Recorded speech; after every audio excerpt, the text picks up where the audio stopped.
rule is what we just implemented. Having your name up, before you enter the class.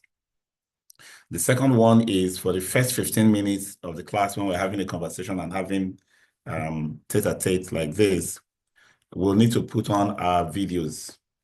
We know we did some introductions, but we have not had faces and names together. So we can build a network or get to know ourselves if we are in ghost mode. So for the first 15 minutes, we need to all turn on our videos so we can see ourselves and have a conversation face to face. If I hear your voice and I can connect it with your face, how you look, then if I see you in a function tomorrow, I'll be able to engage with you, okay? So that's the next thing. Everyone must please turn on their videos. And because it's a formal program, we don't allow people to be lying on the bed, eating food, being in an occasion, driving car. No, you have to be in a proper, desk and screen setting to be in the program. That's where you can pay attention. That's where you can make notes. You should have your notes pad beside you. You write down your notes, and then you write down your questions so that we can have engaging conversations, okay? But if we allow you to just put on your Bluetooth and cover your head with duvet inside your bed, half asleep and half in class, you will see abusers for not training you well. So we don't we don't want to have half-baked graduates in the program. So let's take it seriously. Now, an extension of that rule, that class rule, is that if for any reason you couldn't help it, you had to be on the road, or you couldn't turn on your video because something is happening in your background for some reasons, that's almost as if you are missing the class, but half and half, you're able to hear what we are saying. You will not be able to speak into the class in such a setting. So it will be a missed opportunity if you have a question or a comment or contribution to make, and because you allowed yourself to be in a route environment, not in a class setting, you couldn't make that contribution, right? And it will also not count for you in your attendance unless you sent an email a day before or earlier in the day to the training department to say, I'm sorry, I will not be in class physically. It's a virtual program, but we need to be here physically, which means we must see that you're in class for you to be marked as present, okay? But if you did send that email to get approval to be on mute, as it were, you can't speak into the class, but you can hear what the class is saying. But that email becomes the apology we can use to mark you as present. So if you get your email that you won't be able to show your face in class, and we saw you on screen actually listening, those two combine to be present. Just the same effect as being here that we saw you, okay? All right. That being said, I would like to ask if anyone has a question from our orientation, any question from previous knowledge, challenge at work you think we might be able to give you a quick nugget to tackle. We still have a couple of minutes for our discussion session.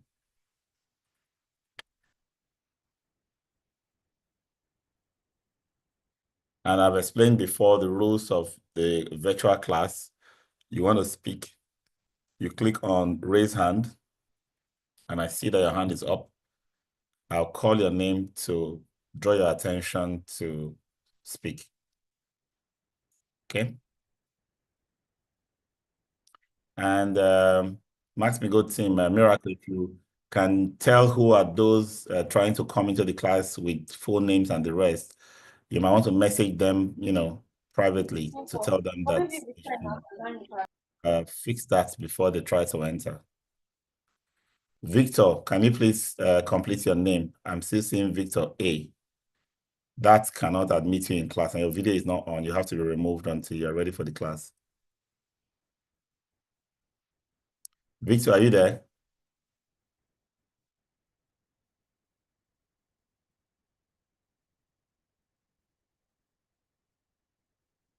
Okay, there's something else again about. I sent him a message already.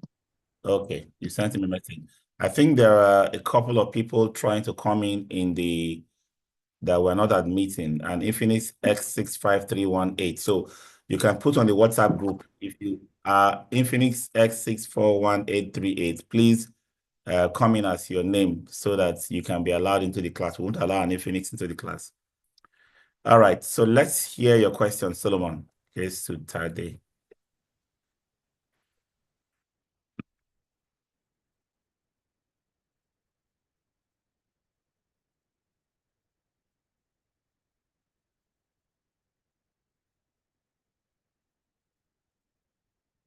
Solomon, you're still muted. You can unmute now.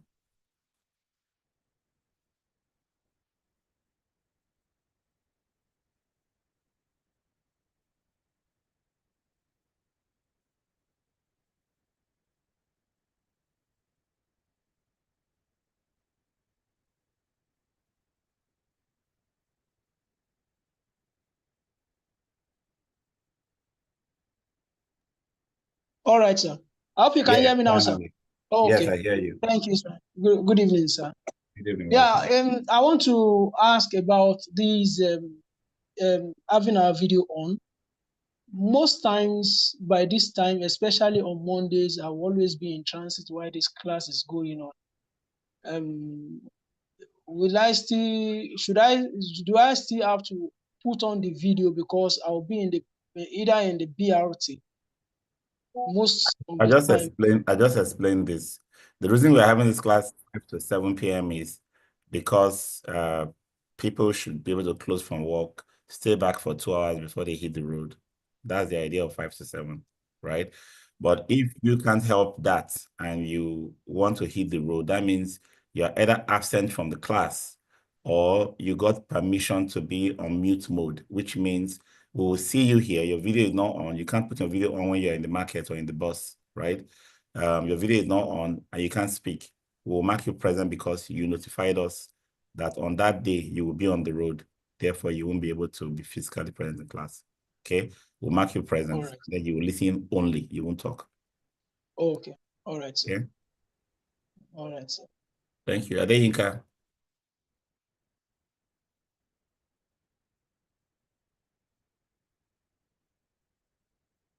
Adeyinka, you can speak. You are muted. Please unmute.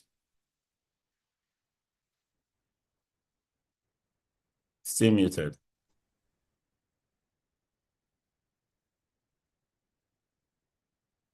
Adeyinka, you are muted. Can you please unmute and speak? You hit the wrong button. That was the video you took off. Hello, sir. Can you hear me, sir? Yes, your audio is coming in loud now. Okay, sir. Good afternoon, sir. Good afternoon. Welcome. It's a pleasure to be here, sir. You're welcome. Yeah. Yes, sir. Sir, the last class, that was orientation class, I wasn't able to connect through Zoom, but though I was able to link through YouTube. My question, because I'm far away, I'm not in Lagos, and from the course outline, I discovered that we have some practical, the field trip. Interesting. Now that I'm far away, how do I get the lecture or what have you? Okay, very That's good. the question. Very good. Thank you, sir. On the field trip day, we run a live stream of the field trip. So there's a camera and you hear the audio well. We put it on both YouTube and LinkedIn, sometimes even on Zoom, right? So you can follow through the field trip. We always put it on live stream. All right, sir. That's okay.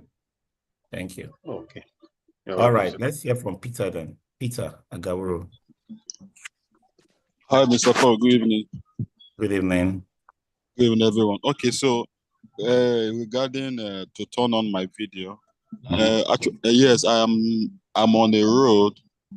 I traveled out of Lagos, but I'm on my way coming back to Lagos now, so I can't turn on my video at this time. But subsequent classes, I'll be able to do that. That's fine. That's fine. And I'm not aware earlier. If not, I would have emailed your training team. No problem. No problem. For today, Everybody will be marked present as far as you are here. Aha, okay, thank you. No problem, no problem. All right. The departments have taken note of that. Thank you. Okay.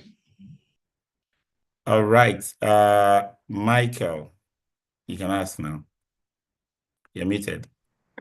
Okay, good evening. Can you hear me, please? Yes, your audio is good. Okay, good evening, Mr. Paul, and good Welcome. evening, everyone.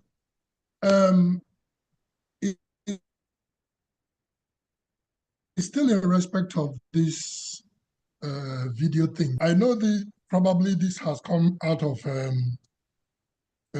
experience, being the 23rd cohort and all that. Yes, yes. But I also want us to put into cognizance the society or the city that most of us live in, which is Lagos. Now, you could plan to be back home by 5 or before 5, or to be in a quiet place by 5 so that you can sit in and do your class, like a normal, proper person and all that. And Lagos traffic will happen to you. And peradventure, you were not able to write in the previous day because you said you must have to email the training department a day before so that they will know that you won't be in class. Exactly. So why I'm bringing this up is if you have that kind of challenge, there should be room for you to just send in a message, probably on the group, to say, oh, I'm caught up in traffic or I'm caught up at work, but I will be listening into the class without my video. I think we should make now the same effort you use to put it in the group, you can use to send an email. We don't want it to be you taking permission from everybody in class, right? You're taking permission from just the department, training departments, okay? So that's why it's going to be directed. But and that message could also be sent to Barakat or to me, you get, instead of in the group, okay? Well, that's fine. I just wanted that to be noted. Sure. That's fine. Yeah. Johnson, please go ahead. Okay, good evening, sir. Good evening. Okay, you just asked the question I wanted to even ask because I'm a facility manager and my days are usually unpredictable. So my boss can just require me to be in so place by 5. And I will be at the field. I will not be opportune to turn on my video and be walking around, but I will still be in the class. So in such situation, I think I can't tell you, I can't send a mail prior to the day that the incident is coming up, or maybe immediately before when I will go to the field inspection and other things. I can still send out my mail. It doesn't have to be 24 hours before the incident. First, I didn't say 24 hours. I said the day before or the morning of the day of the class. Now, that FM that you wear that cannot plan your time and schedule to be in the class, by the time you are in this class, you'll be another FM. That old things would have passed away. You will no longer have that. If less and less of that situation will occur to you by the time we teach you proactive FM, okay? That's how we prepare you to be that who can plan and predict and know things, okay? Okay, sir. Thank you very much. Thank you very much. Yeah. You're welcome. All right. So awesome conversation. Let me share my slides so we can get right into today's wonderful class that we have to start this program with.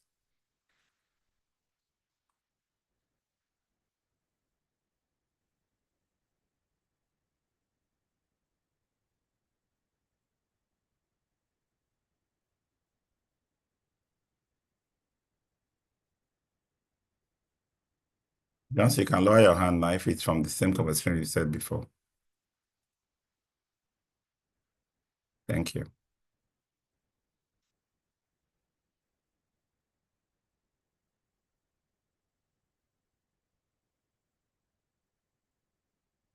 Trying to spotlight my video.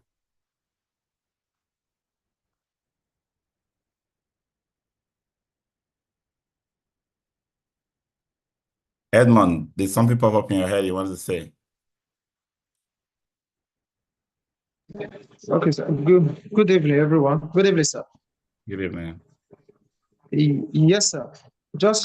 I just want to still speak on from the last student, my colleague that spoke concerning his absence or presence on the platform during the class. For me, I'm a facility manager.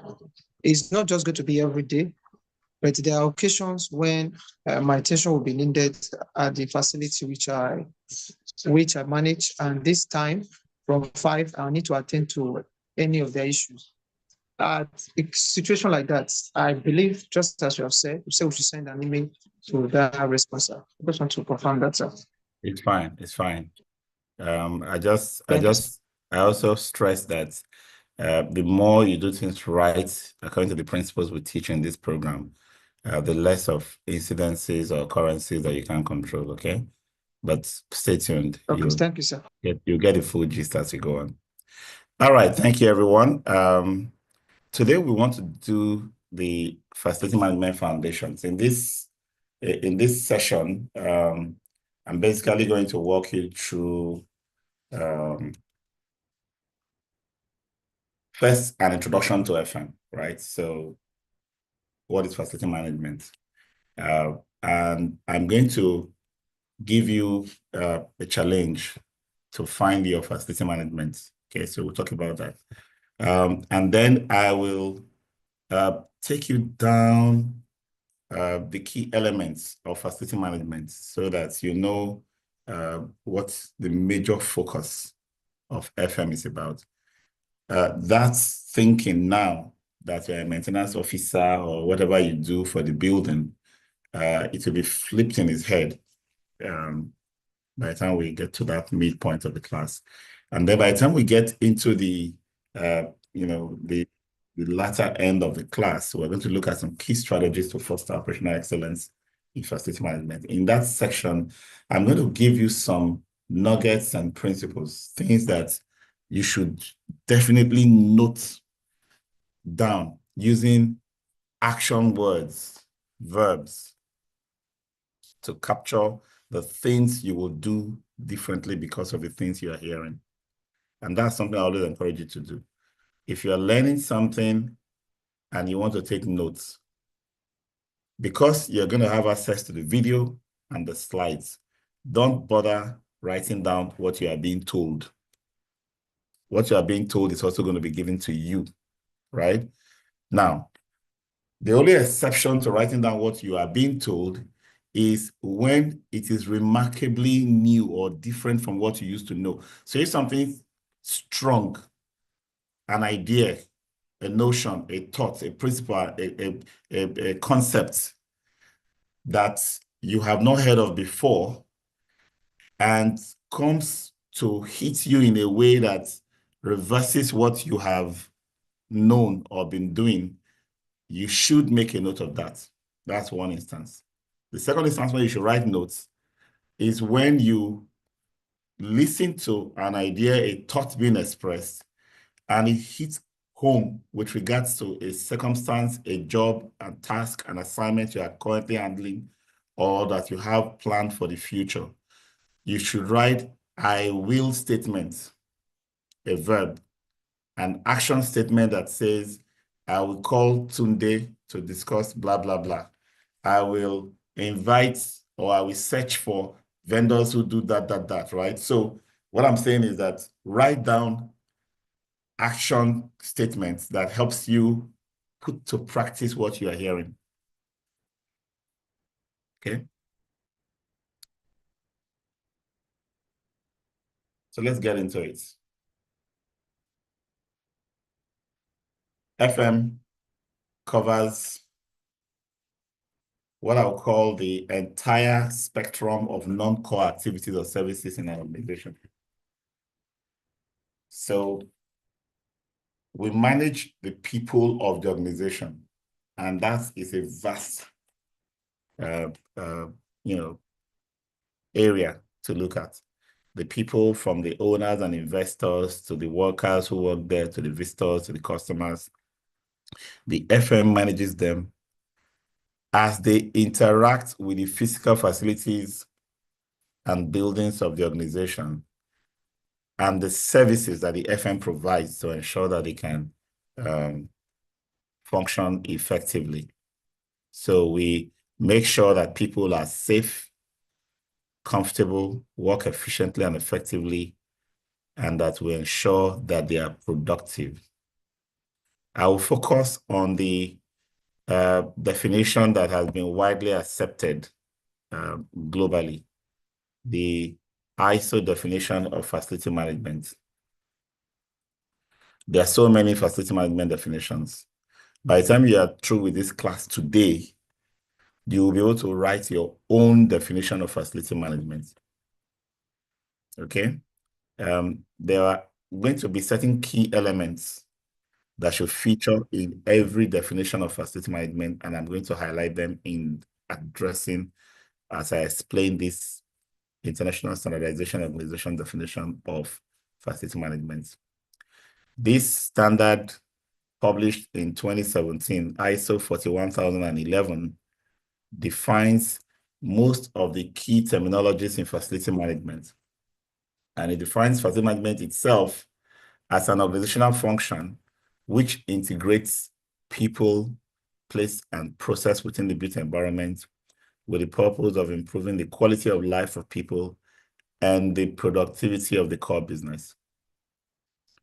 So integrating people, place, and process simply means that we make sure that the people can use the places that we provide and work within those spaces effectively. Our goal, our purpose, the why of what we do, of the reason we do what we do, is that we want to improve the quality of life of the people and the productivity of the core business. This purpose is twin-edged.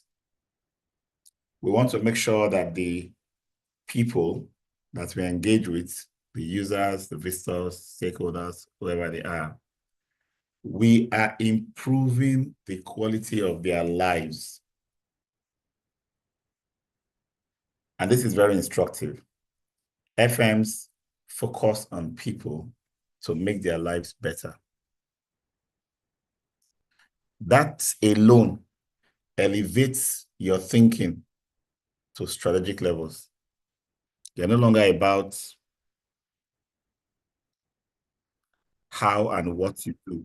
You are now more about why you do it. And because of why you do it, your focus will now be on what kind of experiences do you want to give to people who use the facilities.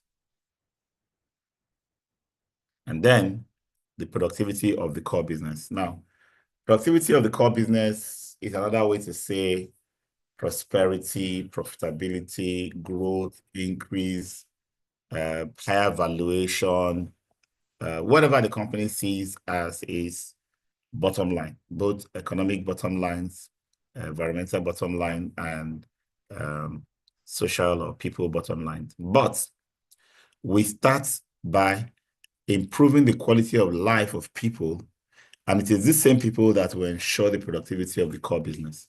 So if you can focus right and ask yourself, how can I improve the quality of lives of those I serve?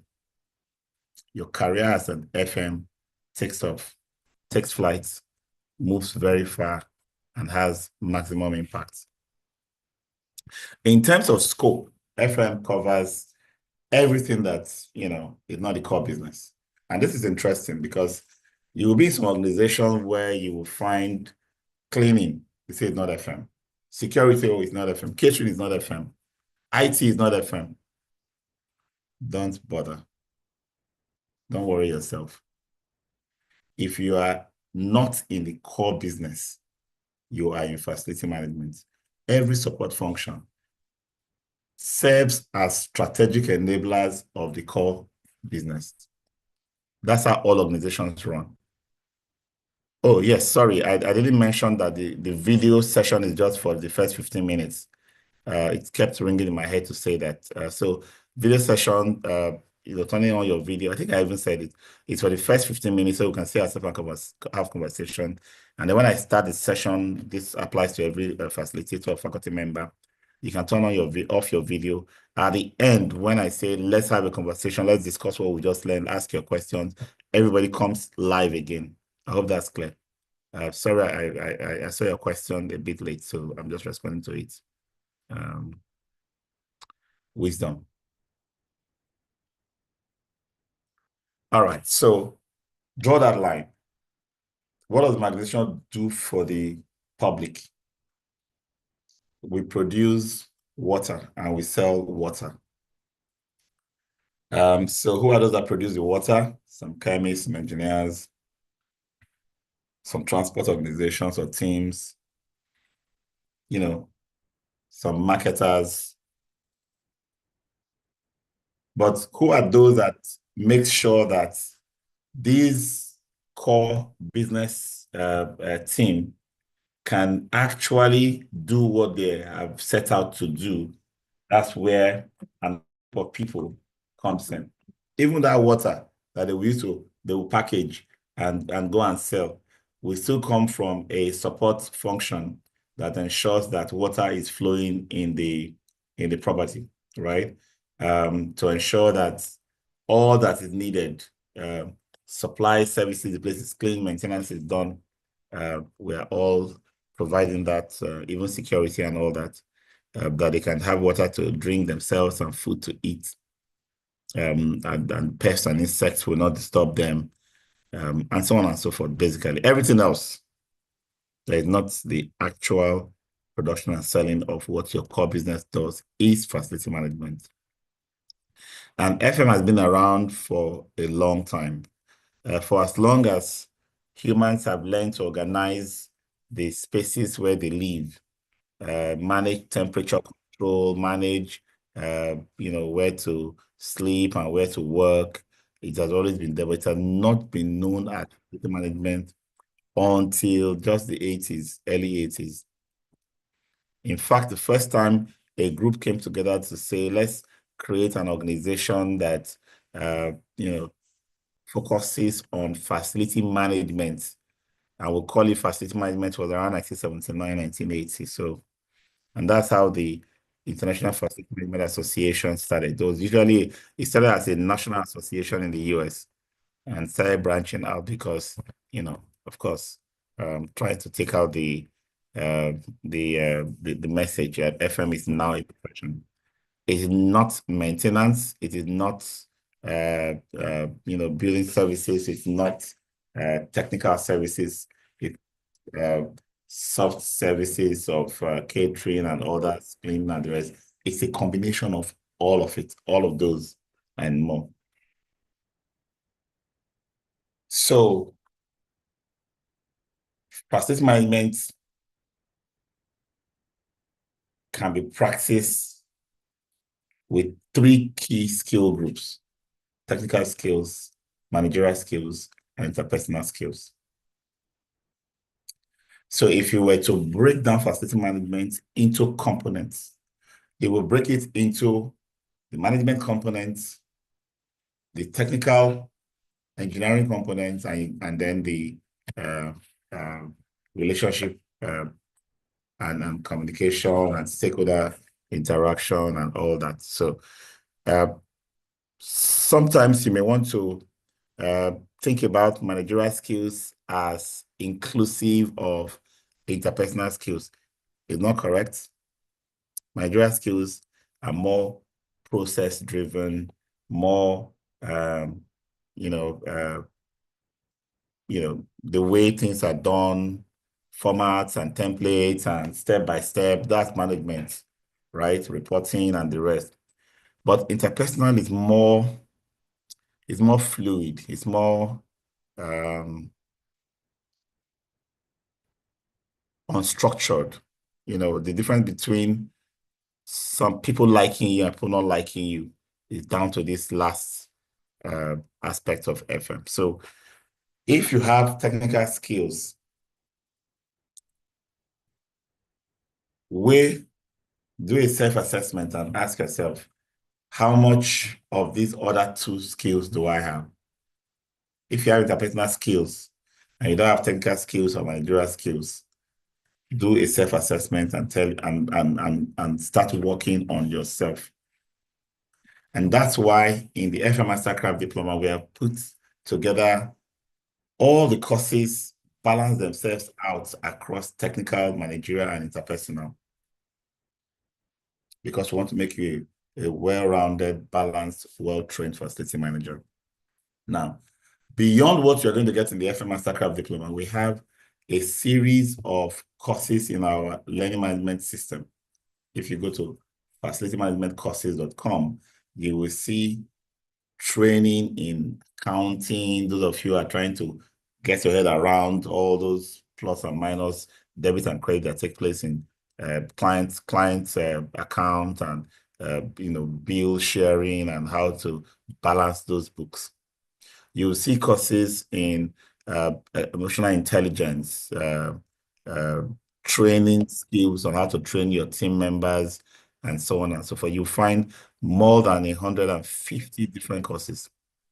Each of those courses you can complete in a day or two. And you earn a beautiful certificate awarded by Max-Migold, signed by me, that attests to your knowledge and skill in that managerial, interpersonal, or technical skills. So feel free to browse facilitymanagementcourses.com and see what you can afford. They're very cheap. Some courses are as low as 14,000 naira, 20,000, 15,000. Just pick it up, study, and pass the little quiz that's attached and earn that certificate. And when you do, because every time you put out your CV, I'm looking for a facility management job, and you put out that plenty list of what I can do, what I know, who I am, what are my attributes and skills, but you don't have proof. So earning a certificate in certain attributes and skills helps you to validate that skill to an extent. You still need to use, certain things we're going to teach you in this program to package the presentation. So you don't just say, I have attention to detail, or I can work without supervision. Those things you pick up from other people's CVs and you put in your own CV. It doesn't validate, it doesn't show that you know what you're doing. We'll show you how to package this, and we'll have a session for that. What are the core competencies? Quite a handful. If you look at this list of 11 core competencies, what will be coming to most people's mind is this still one profession? A profession that is trying to make me become competent in project management, operations management, leadership and strategy, finance and business, human factors, all those health and safety. Oh, I'm an HSE, you're not HSE. If you're an FM, you're HSE. Quality, real estate and property management, technology, risk management, and so many of these competencies. There are things that you can right now, if you have a little bit of an experience, 1 or 2 years or even longer, you can right now do it like a self-assessment. How good am I in this or that, right? And then when you do that, you will now tell yourself, okay, so I need to improve in this and that. I think that's even a project we should work on. Can we work? Maybe we can work on the project as this class. I'll think about how to structure this for this class so that we can all come up with a tool that helps us assess ourselves with regards to the core competencies, right? So that we can work on a personal development plan to help close gaps in each of these competency areas. I don't know which of our training department's team member is here. I would like us to make a note of this. Let's, discuss this project. Miracle, are you there? Barakat. Sir, I'm there. Okay, so make a note of this, please. I want us to work on a project to come up with a tool for everybody in this class to assess themselves with regards to each of these 11 competencies. And then hopefully at the end of the course, maybe 6 months down the line after doing your exam, doing your project, we will use the same assessment again and see where you have improved, so that you have a basis for your continuous professional and personal development planning, that we will want to be part of your progress in this area. So I think it's something that I'm getting excited and inspired to do. Let's make it happen. All right. So the FM's job, as everyone else thinks, and most of us also think, is, oh, we make the building run smoothly, we do the maintenance, when there's any risk, we handle it, and so on and so forth. But what I'm teaching is that all of these are what we do. Why we do them is superior to what we do. Why we do them is what the ISO definition said. We want to improve the quality of lives of people and what's the productivity of the core business. Just two simple things. If I break those two things down and help you see the relevance of these two things being the things you should focus on, you will find out that the way all of these other maintenance, sustainability planning, real estate and space planning, making sure that schedules are created, bits are managed or manned by security and so forth, you will do them better because you know why you are doing them. You will never be in the at cross purpose with your users anymore. My user wants something and I'm fighting against it. It will never happen to you again. Because you will know why your user needs that utility or service. And because you now know it, you see how that utility or service is going to add an improvement to their quality of life and their productivity and add value to the organization because of their increase in productivity. You will be the advocate for making that happen, not obstructing it, because this is how we do it. That will change, okay? In terms of breaking down the scope of FM, it's a bit of everything, and that's why I just simplify it by saying core versus non-core. If you work in an oil and gas company and you are not actually prospecting for producing by drilling, exporting, and trading in oil, you are in facility management. If you work in a hotel and you're not directly involved in providing the rooms and providing the meals, you are in facility management. And when somebody drives into a hotel, they don't first experience the core business. What they experience first is the ambience, the surrounding, clean environment, well-cured grasses and trimmed trees and shrubs. And the place is scented, it's welcoming. They already give the hotel a rating for facility management. So when somebody says that hotel is top notch, FM takes 70% of that credit because that's the first experience they get. And this applies to virtually every organization. You go to a bank, go to a hospital, it is cleaning first, environmental work that is done first, that makes you feel, I should be in this place. These doctors must be very good. You go to a bakery and, just as you're parking your car, you're seeing rats everywhere, cockroaches are in the hallway, geckos are dancing around the place where the dough is being baked and everywhere is dusty. Once you learn the label, the name of that bread, your duty would be to avoid it in the market from the day you saw that environment.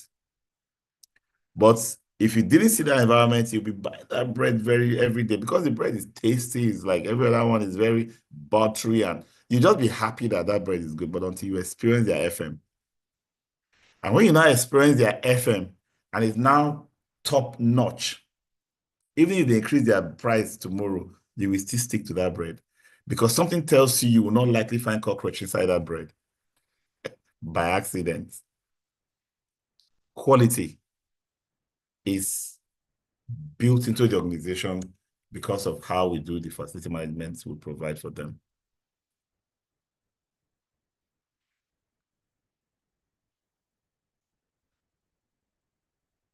All right, so your buildings, every building, we go through this life cycle. We plan it, we construct it, we operate it, we dispose it, we develop it. What do we do during planning? At planning stage, we are trying to decide why we need it. We're trying to decide what exactly. So first, we define why by analyzing what opportunities there are, what problems we have to solve, what needs there are to be taken, to resolve. Whatever it is, there is something negative that drives us to a positive solution that gives birth to a new property. Okay, and then we go straight to design, and then we construct. When we finish constructing, we put it in operation, and then there's wear and tear, and we now need to repair, replace components. At the end of its useful life, every building gets a date. We dispose. By demolition. Or if you want to sell, yes, of course. But it's always good to let those who are buying the building know that it's at the end of its life, so they don't go and paint it and start hoping that will add 50 years to its life, collapse on them. Okay, and then we start the process again. This strategic planning and design will consider new information in deciding what to build next, what to buy next. We are not obliged to go like for like when we get around this cycle. Bottom line here is that your job as a facility manager is to ensure that you connect with the strategic purpose for that facility, which means it is not at the point of operate that your job starts. Your job starts at the point of strategic planning and design.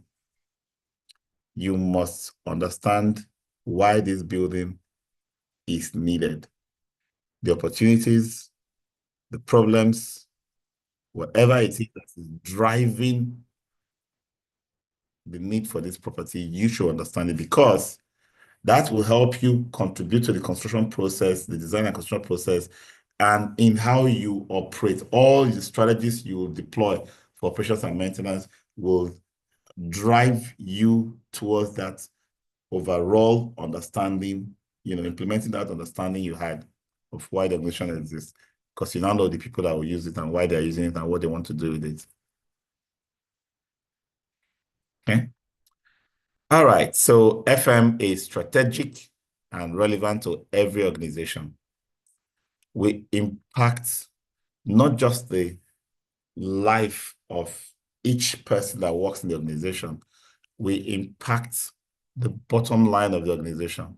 In fact, think about it like, one, we make people's life better. They can now work better. Company's profit goes up. Two, we spend a lot of money. Profitability will depend on expenses, because if expenses go up, profitability goes down. If expenses go down, profitability goes up. We hold a lever in that equation. And organizations are now beginning to realize the strategic importance of FMs because of compliance and risk. Many businesses have suffered huge compliance failures because of negligence regarding facility management.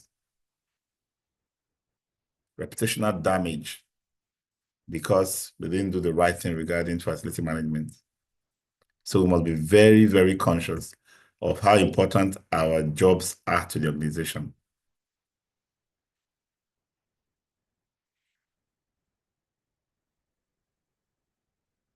If you think about the spaces that we manage on behalf of our organization, space costs money. So we need to optimize it and use it well. And then we spend a lot of money in. So if you think about the organization and say, oh, who spends more money? Which department spends more money? We are second only to HR. And why? HR pays salary. Salary is the biggest component in most organizations, expenses. But then HR that spends the biggest amount, spend it in just a few ways. Salary, pension, health, taxes, insurance. They are done. But you can start listing the things the FM spend money on. The list is almost endless. So you must have financial literacy, financial intelligence. You must know how to treat money so your organization can benefit from your expertise. All right, so FM services can be hard FM or soft FM. Just looking at the differences between the two, what comes to mind is the hard FM are the buildings components, things that are built into the building. So air conditioning, HVAC, electrical, mechanical, fire alarm. These are things that are built into the building. So we also call the hard services building services. It's focused on the building. And then you have the soft services. These are services that are focused on the building's users. So what are they doing in the building? Why are they in the building? What do they want to achieve by being in the building? What kind of activities do they carry out in the building? All of these will determine how we scope the soft services. That's why we also call them occupant services: catering, health and safety, space management, security, waste, grounds maintenance, and so on and so forth. These are things we do for people, because of people. It makes a difference. Now, an FM is supposed to be competent on both sides, right? Not say, oh, I'm only good in hard service, or I'm only good in soft service. No, it's competent on both sides. And looking at all the diverse activities, the myriads of job titles and roles and assignments we can have as FM, it's very rare to have one career experience all of these in equal levels. It's very rare, unless you change job every 2 years. Some of us will do, have more experience in some aspects because of the industry we manage FM for. All right, so let's talk about the key elements of facility management, or what I might call sustainable facility management, right? So in our definition, in the ISO definition we saw earlier, FM is an integration of people, place, and process, right? Now, but many of us still consider technology as an element, even though technology is a process enhancer. Now, what does that mean? Technology and process can actually be one element, and that's why the International Standardization has captured it as a single element. But for us in the emerging economies, for still at the rudimentary level of FM, we want to be able to separate the two so that we can at least develop processes, analog processes, and know how things are done. Even if you have to use paper and biro, Kanban cards, spreadsheets or whatever, you have to first have a process. Just know how things are done. By the time you are moving into a software, for example, or you're deploying Internet of Things technology or developing a BIM model, you already have data that you were generated because you had the process in place. FM is about managing people. The perception of people is your overall, it's your overall results. Okay, so you've been a good FM is because your customer says so. You can't score yourself in FM. FM is not just a technical profession.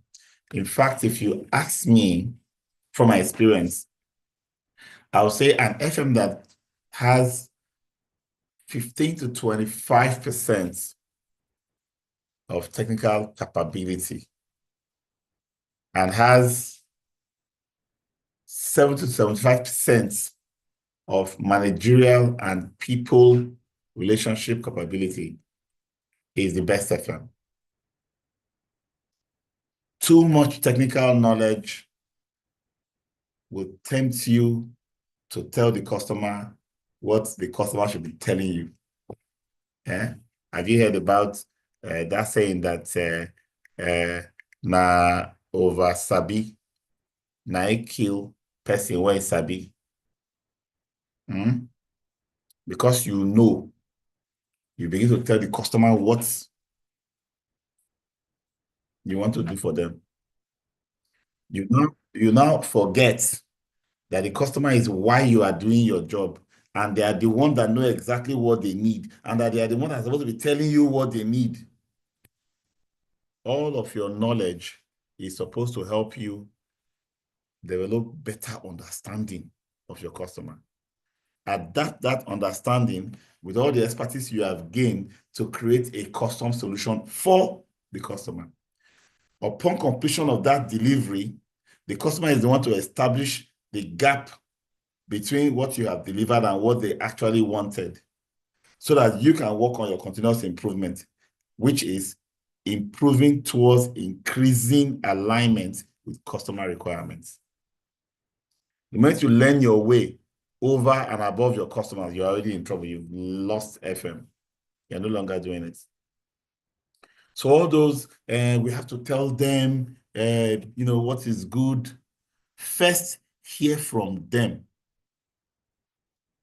what they want, why they want it. Break it down, understand them.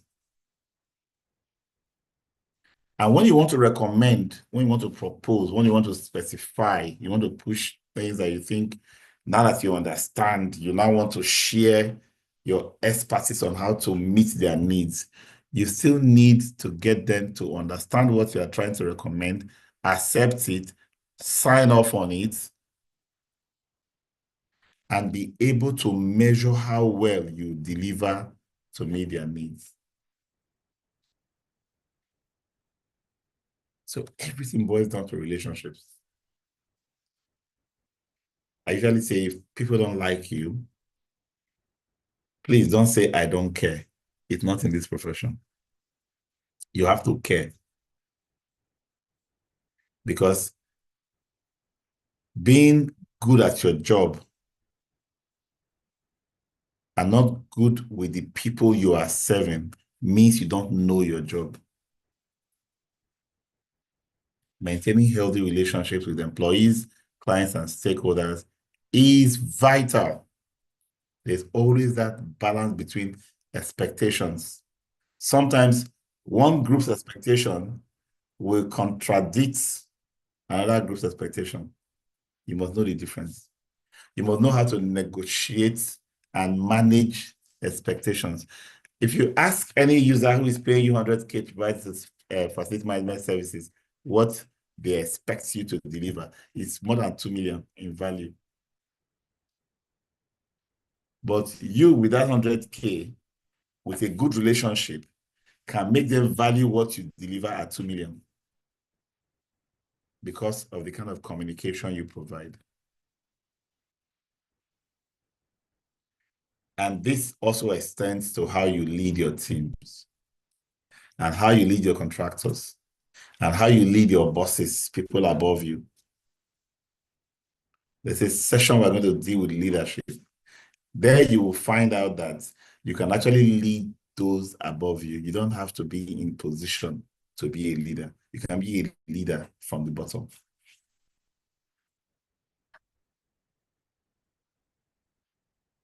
And the processes. whatever it takes to get things done from step to step to step is a process. FM abides with processes. We abide by processes, we develop processes for getting things done. Everything we do as our activities to deliver one unified experience to the customer has to be guided by interconnected processes, what we call system thinking. There's something that comes as an input from A, goes into B, goes into A as input, is processed, and then comes out as output. But that output is not the final expectation of the customer. That becomes the input to B. B processes, adds value to it, and then, delivers some outputs. At the final point where the customer receives that service, the customer only sees the last mile, the last individual who delivers that service. So when a cleaner comes to clean my office, for example, as a customer, I see that cleaner as the one doing the cleaning. But to get that cleaner there, somebody did effective recruitment, somebody developed right processes and tools, provided the steps for the class to work, trained the cleaner, provided whatever it takes. Cleaner does the job, comes to report and get feedback. That person comes back to you to check with you to see how the cleaner is doing. So all of those add up to what you are receiving as the experience from that cleaner. So it's a network.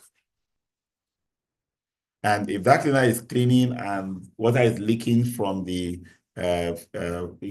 drain or from the sink, for example, that cleaner's job is rubbished, because the person will still complain that the place is messed up. So the cleaner cannot ignore that and say, I have cleaned and I work it. We work synergistically. So how do you get it right?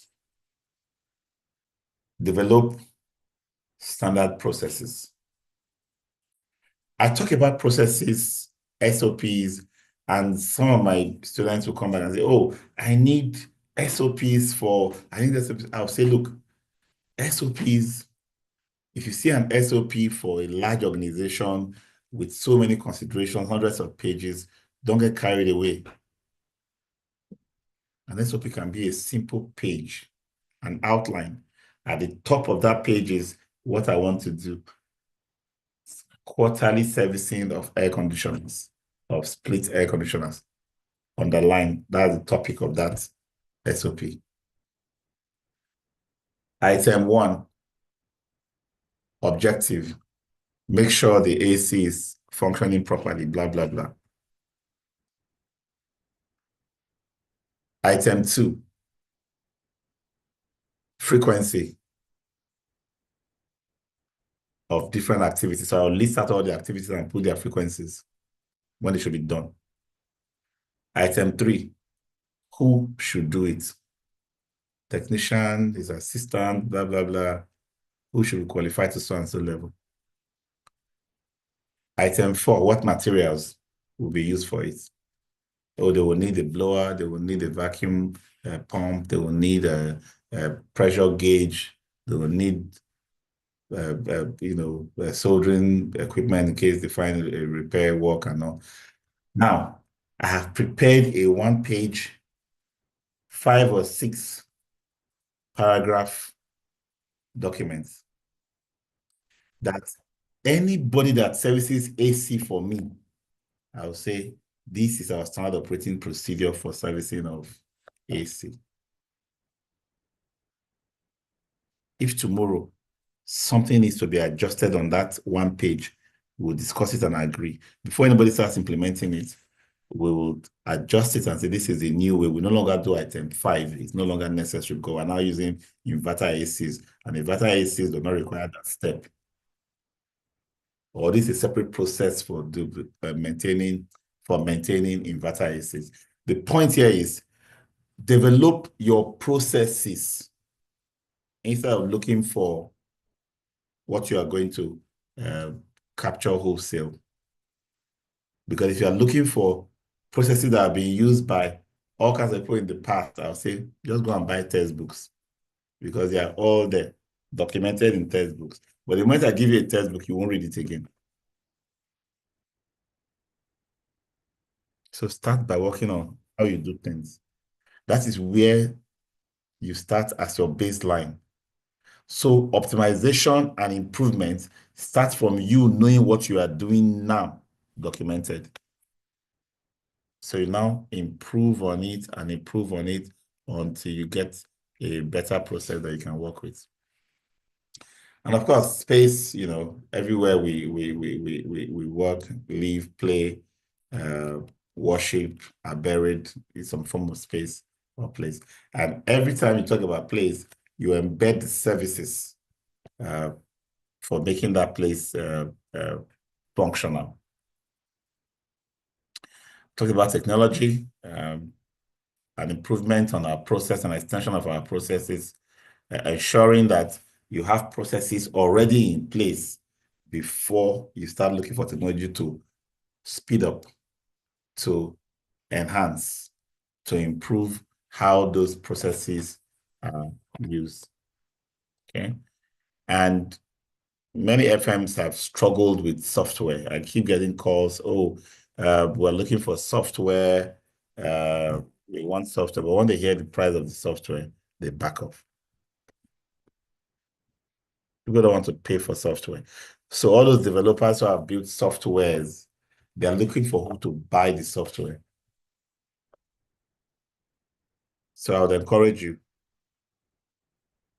go online and just pick one out of 10, 15,000 different software, subscribe, put in your assets and use it just to get exposed to how the software works. At Max-Migold, we are working on building a facility management enterprise platform that is going to come to the market and solve most of the problems we have with technology adoption, because it's going to contain all of the things you need, but you must commit to do your transactions within the system, which means we'll get paid as your facilities are being managed, vendors are being paid, salaries are being paid, everything being done from within the platform. So you don't have an upfront cost. It's something that we think in the next 2 years we should have, ready to roll out, so everybody can look forward to. In the meantime, start by subscribing to simple softwares, and don't be afraid to. Don't be shy that you don't have software right now, because if you don't have software right now, and you don't have processes documented, don't miss the software. Start working on the processes first. It's after you've documented processes for virtually all the major activities you carry out, and you now see that there are certain frictions that getting things done faster and quicker and cheaper might be helped by software. Then you can now go for software or technology to add to it. And then, of course, there are more technology today. Smart buildings and Internet of Things, building information modeling. These are all the things you're going to be talking about in your technology class in the program. So the elements all work together, okay? With technology, if you interface that, intersect that with place, you create efficiency. The place and the people create comfort. People and process safety, and process and technology functionality. In essence, you need to think out of the box and see facility management as not just go and get things done, go and fix things, but it's a strategic, profession that has everything it takes to provide the perfect environment for work to be done. All right, so I'll take a 5 minutes break, and then I'll come back for this final module, strategies to foster operational excellence in facility management. So please stay with me. Can someone please put on the chat that we are on the break for 5 minutes, because whenever we take these breaks, people who have been doodling for a while will start saying they're not hearing anything again. So just put on the chat that we're on break for 5 minutes. Thank you. Anyone can do that.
All right, I hope we are still out there.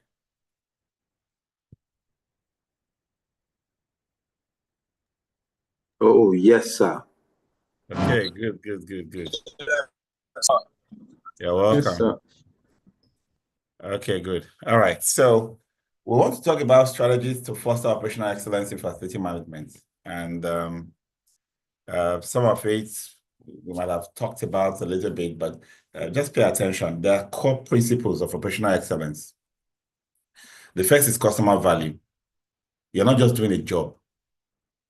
You must make sure there's customer value. Customer must feel what you are bringing because they are paying a bill. Don't take it for granted that they cannot connect the dots between what they are bringing and what you have given in return. To deliver customer value, you must start by understanding the customer. Don't do things that the customer does not want. So all those nice to have are not necessary. Focus on things that add value to the customer's life, productivity, safety, comfort, things you can quantify and say, these are the things I'm doing to give you that value. You must focus on process efficiency. There's so much inefficiency in the way things are done right now. Unnecessary activities, wastage, time lost, and then continuous improvement. You can never be doing things the same way you've been doing it before and say you are having operational excellence. Everything you have done last year, the way you did it last year, expired last year. This year, you must think of how to do it better. Proactive problem solving. Proactive problem solving means that you see problem coming, you've taken actions to not just prevent the problem, solve the problem before they become observable problem. There are some problems that you alone, because of your experience, know is going to be a problem. Start now to fix a problem that has not become obvious to others. Streamline operations. Think of ways to order the way things are done. I've talked a lot about standardization and process standardization, so that when Nkechi works and goes, and Adamu comes to work, Adamu will do the job the same way Nkechi does it because that's the company's process of doing things. Streamlined, outlined, identified, agreed to. The customer has the same experience continuously. If there's going to be a change brought about by Adamu tomorrow, it should be discussed as a company. Once agreed to, adopted, it becomes the way Nkechi works and the way Adamu works, not the way Adamu works separately and differently from the way Nkechi works. Minimize waste. Ensure safety and compliance. I had a run-in just a few days ago with one of my sites. The owner wants to use this elevator. The elevator has not been certified okay to use. He brings in, oh, let's fix it. We know what's wrong. We fixed it. If that elevator is used before the proper audit and certification and something goes wrong, what's going to happen to the FM company? Will you say, oh, it was the owner that you flopped, you failed, you did not ensure safety and compliance? I will not allow you, even if you are the owner, to put your life at risk. No shortcuts. Align facility management practices with the broader organization strategy. Learn organization strategy and adopt it to ensure that everything you do in FM aligns, provides value. So how do you ensure process efficiency and optimization? Of course, develop your workflows like I've explained. Value stream mapping will help to identify inefficiency. When you do a workflow, I do this as step 1, this as step 2, this as step 3, this as step 4. You not question each step. Why do I do it? What value does it bring? That value stream mapping helps identify items that are redundancies, that are inefficient, that are not supposed to be done. I just remove them.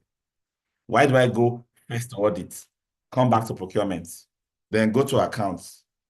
Before account act, audit still have to intervene. Why not just take out that first audit, go from procurement to accounts, and before account act, go to audit?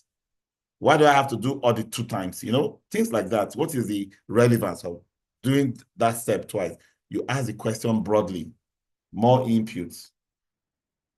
Some people will tell you, oh, it's for this purpose and that purpose. We'll agree and say, leave it or remove it. That's how value stream mapping is done. Eliminate redundancies. Somebody does this, and it is going to be done again by another person. Except you have very strict policy requirements that you have to do something twice.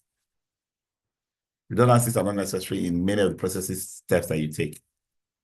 And then implement best practices through benchmarking. Benchmarking simply means identifying what others are doing that they are getting right, that you are doing differently and you're not getting it right. Because benchmarking is about copying professionally, discussing, exchanging data, so that when you see what they are doing right, you start changing some of your inputs and steps and processes, you start getting better outputs.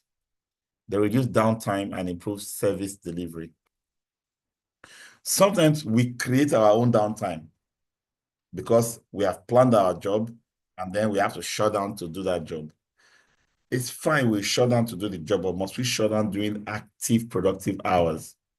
Ask yourself that question. We must always have continuous improvements in our operations. Maintain high standards all the time. High standards are not easy to maintain.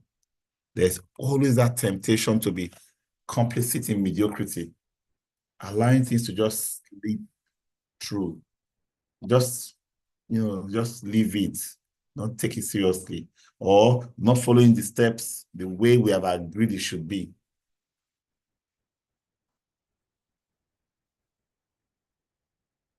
Cost. There's no operational efficiency, operational excellence when cost is running away. When you're allowing cost to be unjustifiable. You must make sure that all your costs are defensible. There must be an alignment between costs, the amount you spend, and the value to the organization. Data-driven decision-making improves process excellence. Software or no software, just make sure the processes are in place. And when you start developing adoption of technologies, these things just, turbocharge your process excellence. Data, check. Efficiency and speed, check. That's basically what smart technologies do for you. And all of this automation, Internet of Things, how they control and give you convenience, the convenience and comfort and safety and security they bring are sometimes higher value to the customer compared to the efficiency they bring in terms of energy efficiency and other efficiency or cost reduction. Your users cannot be served by someone who is sealed. You must engage your users continuously. The first engagement is, how can I help? What do you need? What are you trying to achieve? The next engagement is, this is what I think will solve your problem or improve your lives and productivity. What do you think? They must approve. I have done it. How do you assess my performance? I go back, I improve based on that feedback. Do it and come back again and ask, how do you assess my performance? Their rating will get better and better of me because I always come back to ask, how do you assess my performance? And do the same thing with your staff. Train them to always appreciate the customer and deliver results of the activities in a way that meets the customer's requirements. And it's also important to have an understanding, clear expectations from the onset. So in dealing with customers, ensure that you understand and can manage their expectation. Expectation is something that is very unique and interesting. If somebody expects you not to do well, say, person says, this guy will normally do around 50, 55. If you do 70, person will be over impressed, like, wow, you are too much. That same person will be disappointed in another person who did 75. By the way, 75 is higher than 70. But because that expectation of that person who did 75 was like 80 or 85, somebody who did 70 is being praised, and somebody who did 75 is being lambasted. It all boils down to expectations. So should you not go ahead and dampen the expectations by making things all sad and gloomy, so you can now impress them by, let's say you go and tell them that, oh, this is your light bulb, no, it can't be fixed for 1 month. And then you come the next day and it has been fixed. Say, oh, wow, you're fantastic. You did something that I should have done in 1 month, in 1 day. No. That's not what I'm saying. Managing expectations has a caveat, which we call the service level agreement. The service level agreement is the baseline that you can move all expectations to. The light bulb goes out and says it's 4 hours. When I want to promise you I will fix your light bulb, I will tell you that I will make sure it is done within 24 hours because I know that 24 hours was in my SLA. But whenever I fix it, 2 hours later or 3 hours later, I impress you by doing it. I cannot tell you that it's going to be done in 3 days. I'll do it in 3 hours because my SLA says 24 hours. I cannot promise you less than. So when you are talking about under promise, over deliver, don't under promise below your service level agreement because that's contractual, whether you're internal FM or your external FM. What do customers really want when you say customer expectations? Some are really happy when they call you and tell you there's a problem and then you fix it. They will even be clapping for you and hailing you and say, this FM is good. It doesn't even take them 1 day to get this thing done. Fantastic FM. Some customers are already saddened by the fact that they are the one that found the problem. They are the one using it too. It is the door they enter in and out every day. The AC they use every day. The AC drops water. And there's an FM in this building. You're already done for. They will come for you with guns. Why? Because they know what FM is about. They know that the FM is supposed to do regular inspections in addition to routine maintenance activities. Plus, always checking with the customers to say, how are you doing? I hope everything is working well for you. Is there anything I can do for you? If I check in with my customer every 2 or 3 days, do my routine inspections every week to that AC, and I do my servicing of that AC once in 3 months. What have I done? I have practiced proactive facility management. Before that AC starts dripping water, some things would have started. Maybe water is not going out where it should go. Maybe freezing is happening somewhere, especially on the evaporator inside. Maybe there's dirt already built up in the drain. I won't see any of those if I don't do my routine inspections. It is sometimes the moisture is just gathering. You see some frosting around it. It has not dropped yet. Because I do proactive activities, I pick them up and I resolve them before the customer even notices there's any problem. So do not hope that your customer will appreciate you all the time when it is them that are doing your job. They're the one finding out the issues and calling you for it. We must have care, respect, and courtesy for our customers. They are the reason for all that we do and who we are. We give respect. We don't demand it. But again, respect is what? Reciprocal. If you give respect, you receive respect in return. You must know your facilities and service scope. What does it mean? Your asset register must be complete and intact. You can't go through this program and be managing facilities and not have an asset register. Your contracts, maintenance contracts with your vendors must be well understood by you.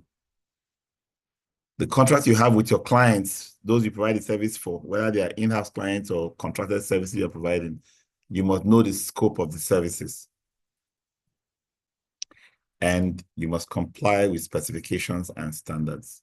Work procedures, personnel quality, material standards, tools and equipment, health, safety, and environment standards.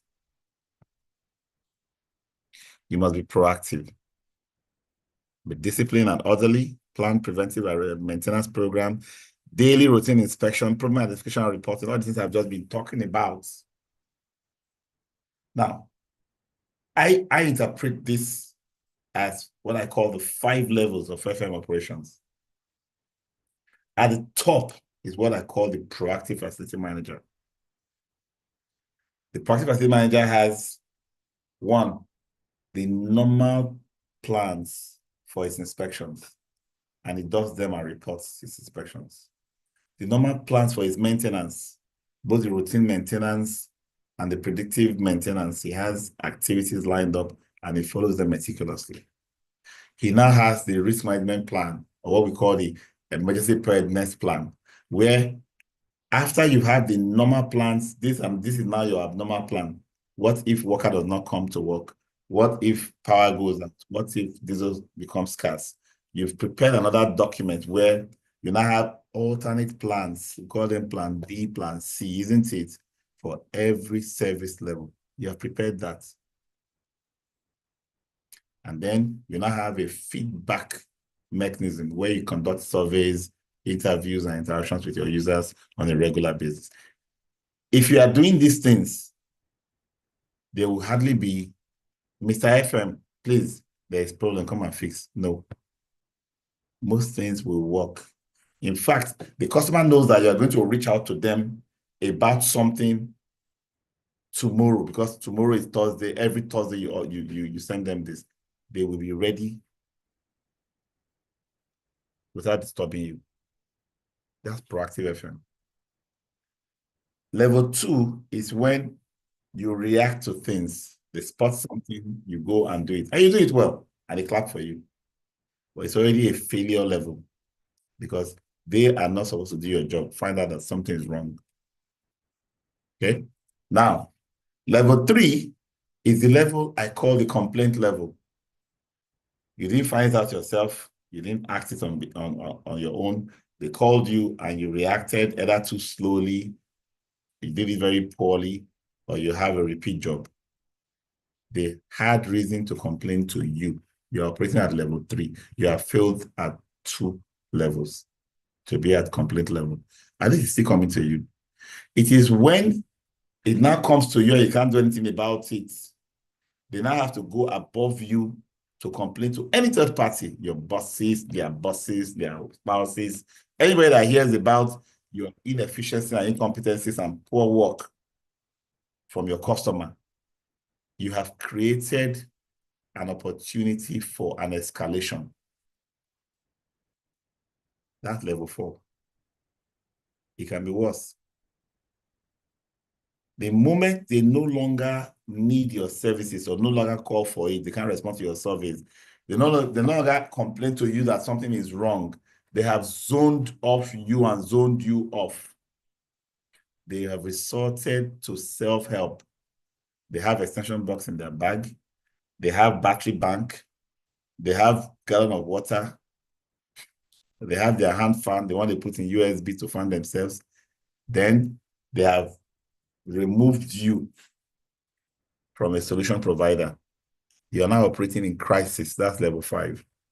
So let's count it back up. Are you in crisis mode? Are you in escalation mode? Are you in complaints mode? Are you in reaction or reactive mode? Or are you in proactive mode? Where do you want to be? How many steps will take you from wherever you are now to proactive? That's the question you need to ask yourself. As a good FM, you must have proper documentation, good filing, good record keeping. Nowadays, we file things on computer, but people still don't, they still struggle with how to create folders, folder structures, folders within folders, using a naming nomenclature that enables you to find something you're looking for easily. That's a skill in itself that you need to learn, because you can't be looking for a security report or a maintenance incident report or a work order of December 15th by opening every work order file one by one until you find the one you're looking for. But if you didn't name it properly, you're going to have that problem.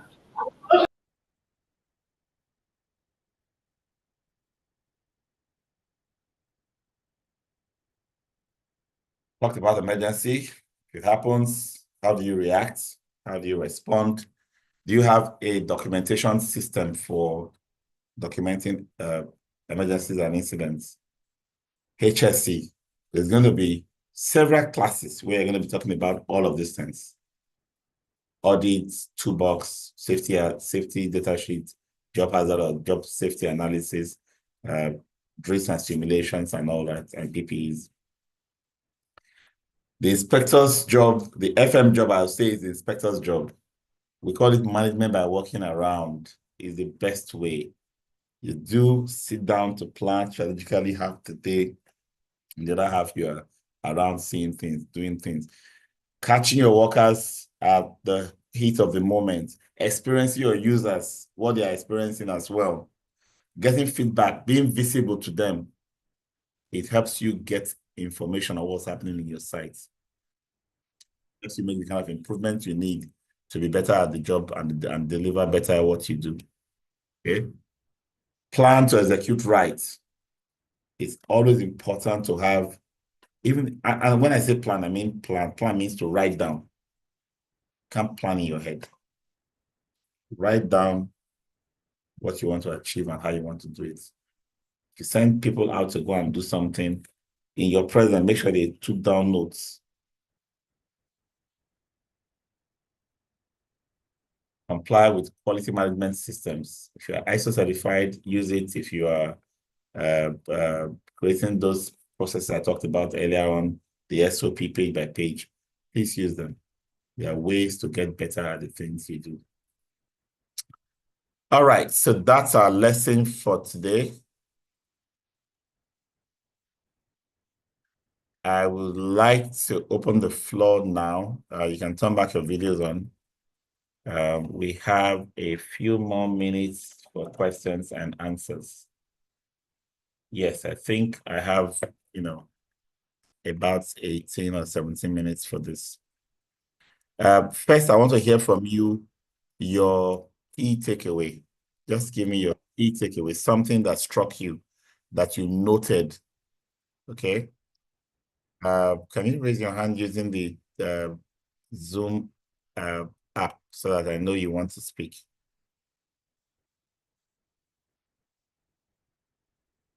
Think about the action items you have noted to act on because of what you heard in this presentation. And then come up with whatever challenges you might have encountered or you are encountering that you think you can, drive a solution from what we have covered into this class. Whatever it is, now it's time to speak. Yes, I have Chiero's hand up, but your video is not on.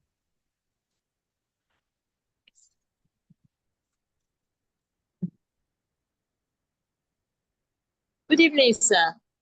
Good evening. That video is supposed to turn towards your face, not your computer. Can you do that? Okay.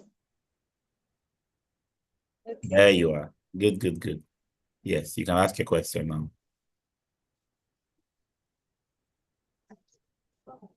Okay, what was my striking topic here is managing relationship. Yeah.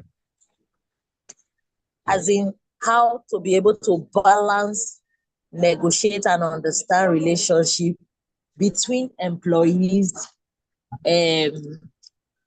your staffs, and also the clients, where you have to be at the middle trying to satisfy your client and at the same time manage the thoughts of your employees in ensuring that they close out on the job and deliver proper excellence. Very good. Very good. Thank you for that. Well done. All right, wisdom.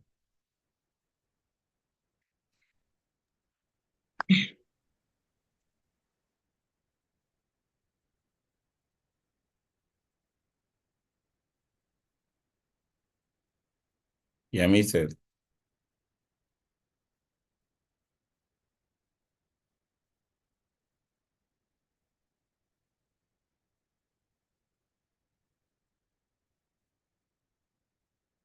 Yeah, still muted, wisdom.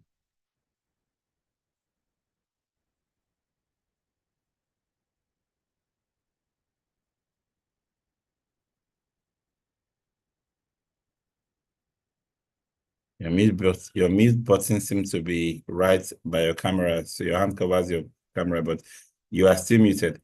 Okay, so I'll move on to Hello, sir. Oh, okay, go ahead. Good evening, sir. So my take home is what I really want to emphasize on, and I think this is like an eye opener to me. I used to think one of my challenges currently is probably exiting the SLA that I have, but hearing from your end right now, I think I know where the problem is coming from, which is to develop a standard process. I think I would really need to go back on developing a process to attend to issues, which I think I don't have at the moment. So thank you very much for that, sir. That's my take home, is the process. The process is really very important. Very good. Very good. Thank you for that. Chukwemeka, go ahead. Thank you very much. Good evening, sir. Am I audible enough? Yes, good enough. Okay, I like to joke about the fact that I find myself in an organization where they don't even know my role as a facility manager. I was first of all employed as a client architect. I work in a financial institution. And then, yes, we were employed then as architects to just develop branches. But over time, we metamorphosed into what we are today. When we are no longer building branches, we begin to maintain the existing structures.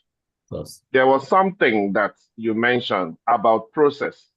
And we have a new management, in the organization in which I work. And then there is this clear instruction that before you do any maintenance work in a branch, the branch must write a request memo. And last December, to what we normally paint our branches, it really slowed down a lot of things. Some branches are just painting this February. You will not believe something that ought to have happened since last year.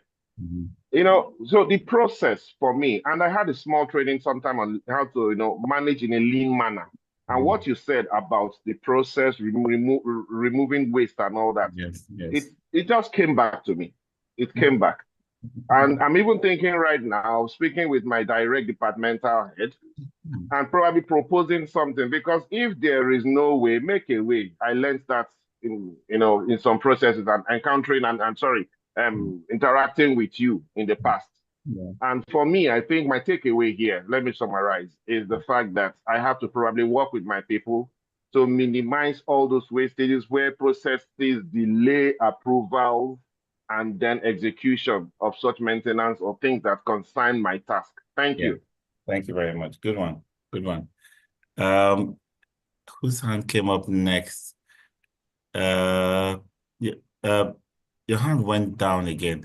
Okay, let me get Michael. Victor, go ahead. Then Joseph. So, good evening, sir. I don't know if you can hear me, sir. We hear you well. Yeah, thank you for the class so far. So for me, my take home is talking about the 5 level of facility manager. Yes. And so it's really an eye opener. The proactive FM, the reactive, the complaint level, even escalation and crisis. Then operating in crisis. It's really an eye opener. And also talking about the standard SOP. The objective of what you want to do, the frequency, who should do it, the apparatus needed to do it. That's my take home. Very good, fantastic. I like the way you picked up those outlines I gave during the session, because they're not even in the slides. Well done for that. Joseph, please go ahead. Okay. Good evening, sir. Good evening, everyone. Good evening. Firstly, I would like to appreciate you, sir, for the opportunity to have this refresher course. No, I had to drive all the way to ensure that I get home and be seated, and I'm happy I'm here. Very good. I remembered very well earlier up in in the beginning. That's when I started the FM career. Yeah. There were things you said. Firstly, how to manage people. That sometimes if you don't get your work done and it's the client or it's your boss that is now pointing out some of those things to you, that you are not efficient. You know, for me, then I found it hard. It was like a battle in my heart that why would you be saying this? I wish you are in the shoe of the FM to know what exactly is happening. But shortly after leaving the class, going through the diploma program, I discovered that everything you've said were true. I had to change my mind. I had to go through the slides. I had to go through some of the videos to refresh myself. And I'm not surprised today that the class is as hot as ever. The principle remains the same. The doctrine is still there. So thank you so much for all you do for the profession, sir. Thank you so much. I'm happy to be here again tonight. Thank you. Thank you, Joseph. Good to see you yes, here. Sir. Yes, sir. Thank you. Francis. Yes, from here, good evening. My take homes are so many, right? But I think I should just focus on the technical skills, managerial skills, and the interpersonal skills. That's actually one area that is so difficult because you run into people. You also have to manage yourself. You have to manage your emotions. You have to manage. So you meet people in different situations, different circumstances, different dispositions. You understand? So in managing facilities, one has to be conscious of this, right? So that you're able to read people's disposition at every point in time before you react, especially when it comes to what our earlier speaker spoke about and those things you have outlined that has to do with escalation level, operating in crisis and all those. So those parts, kind of bring out, your emotional intelligence or your interpersonal skills more than even, the reactive, proactive, and the complaint part. So that's really struck me because I'm very emotional. So some of these things, get to me easily. So I just try to focus on that more and try to think more of that. Thank you. Good. Thank you so much. That's good. Well done. How about you? Good evening, sir. Good evening.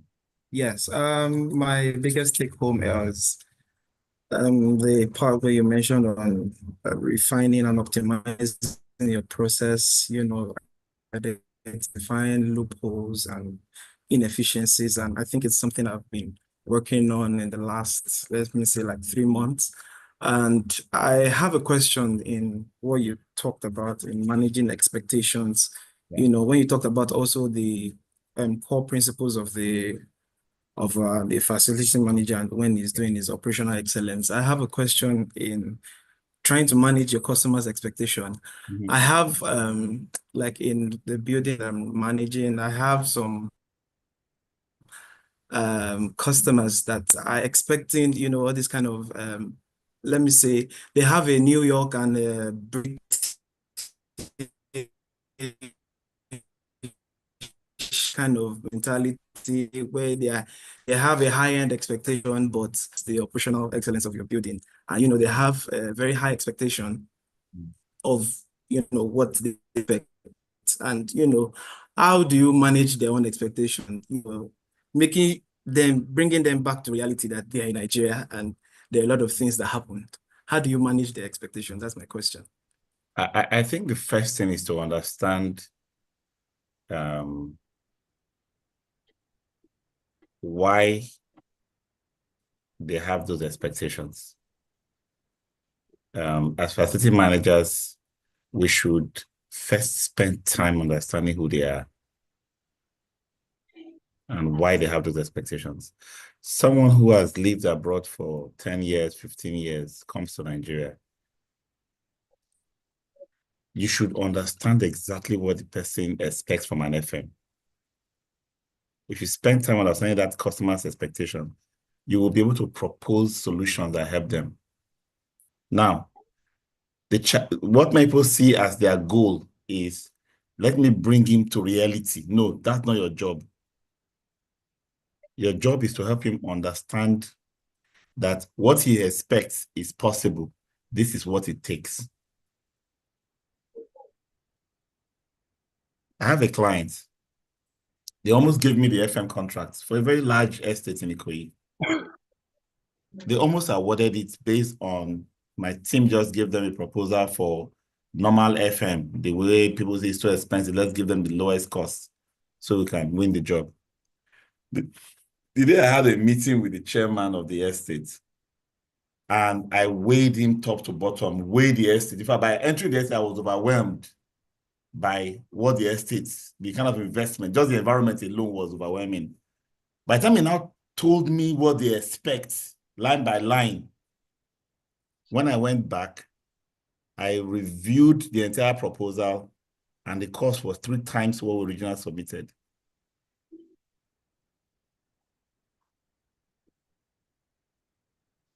It doesn't really matter to me whether I win the job or I don't win the job. If they go for someone who is cheap, in 3 months to 1 year, they will have buyer's remorse and they will still complain and they will still go back to the market looking for a better FM. I can provide you FM at 3 or 4 different levels, depending on what your expectations are, matched with the reality. So if you want a very high expectation, well explained and laid out, I'll document it. I'll put the costs. For example, there's an estate now where I'm deploying G4S as the security company. G4S cannot charge me less than 150K per guard per month. Another estate is telling me 70K or 75K is too expensive for security guard. Am I going to use G4S to guard their estate? There's no way. You must be ready to first understand what they want, and you must be versatile enough to know the options of solutions that you can provide. If they cannot afford it, then they will manage their expectation down to the one they can afford. That's how we work in FM. Okay? Chimeze, your hand is up. Go ahead. Okay. Good evening, everyone. Good evening, Mr. Paul. Good evening. Yeah. I thank you for the heads up on the training. And my takeaway from this training is if, as a facility manager, if I have the opportunity to sit at the table where people are hired, I know the kind of people I want to hire, those who will help me meet the challenges ahead. Yes. So I think it's a very good start. Maybe I've been hiring the wrong people and expecting the best results. Yeah, it's not going to happen because I started on a wrong footing. Sure. So I once again I thank you for the training. Thank you. Welcome. Thank you so much. Adenka. Yeah, Mr. Paul, good evening. Good evening. Well done for your good work. Yes, sir. Yeah.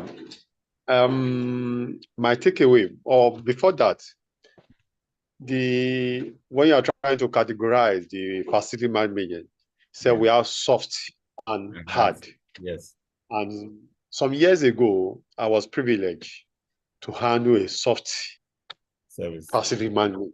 Okay. Honestly, I wish I have come across a course like this. It will be a wow experience for me because I didn't have any background of hard facility management. And because of that, because of the influence I have, they were able to contract facility management, soft facility management to me precisely. And now I know in this course, I'll be able to wear grounded both facility, soft and hard to make you a professional facility management. Another thing that struck my mind, that as a facility management, you must have asset register of that organization that you want to manage and know their scope, the scope of the work, whether it's contractual or outsourcing. It is must to be able. This is my own takeaway. Thank you. Well done. Thank you so much. You're welcome. All right, the last one, Leo. Go ahead. Good evening, Mr. Paul. Good evening. Okay, first of all, thank you for the session. It's been a wonderful session, and so I just have one question.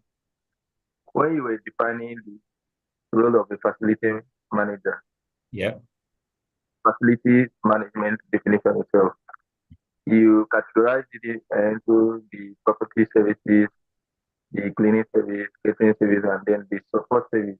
Now, my question is from the support service. I happen to see under that support service, front office, back office. Yeah. So I would like to understand what that means. The meaning of front office, back office.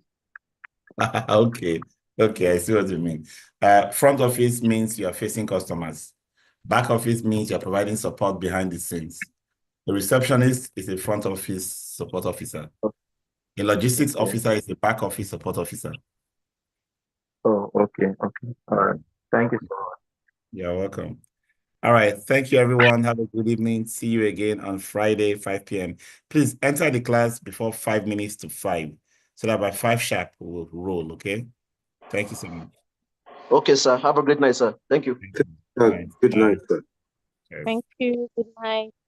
Bye. Thank you. Good night.